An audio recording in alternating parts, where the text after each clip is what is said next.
the captain. Craig Overton, 3 overs, 0 for 40 again, expensive, and decent from Tom Lammonby, who has come in and shown that he is a part of this squad. And what a brilliant catch he took, wasn't it? A long way up, wasn't it? And he's made his way around to get that. So 2 overs, 1 for 14, his analysis, and you can't really go down that the scorecard without picking out Alex Carey, who already, if that's the first that Sussex fans will have seen of him, then they will look at and think there could be a fair few runs to come this summer. He looks a very, very solid batsman. He does. I mean, I think he adds a very important additional dimension to what is already a very strong Sussex side. But, you know, look, if you think of Sussex, you think more of their bowling than their batting, with Rashid Khan and Reece Topley, Timar Mills, you know, who RCB paid, what was it, £1.4 million for Timar Mills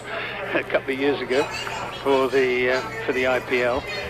And that's something that we need to bear in mind in looking at Somerset's prospects of getting 185 to win, is the strength of that Sussex attack. It's as strong a bowling attack as there is in T20 cricket in this country. Yeah, and on a ground like this where, you know, decent scores are renowned, you get quick bowlers, the ball disappears to the boundary, and a good spinner, as in any form of the game, is worth their weight in gold, isn't it? If you can just get that slightly miscued shot, then you're always in the game in this form of it. But we've seen, obviously, the likes of Babar Azam for Somerset.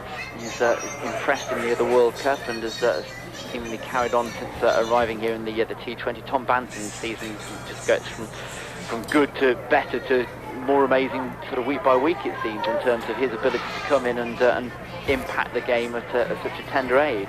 Well, I do think the opening partnership for Somerset is so important in this form of the game. If they can get away to a really good start in the same way that they did against De Morgan and Cardiff the other day, then you've got the right sort of middle order. We've got Pete Trigger who will come in and play his shots at number 3, and then you've got Hildreth and Abel who can work the ball around.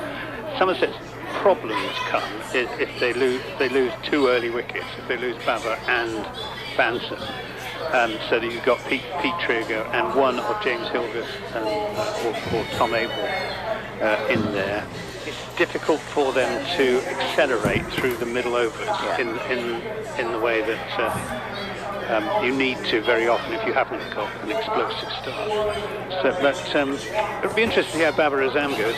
Again, I was chatting in the press box, and he didn't actually play very well but that's wrong. He didn't play very fluently on Friday. I mean, he played very well because he got 95 not out in 60-odd deliveries, but he didn't look quite as classy, as smooth, as stylish as he had done at Cardiff 10 days ago. And talking to him afterwards, he said he didn't actually think he played particularly well. He found it difficult, especially in the early part of his innings, to time the ball. The ball just wasn't coming onto his bat in the way that he was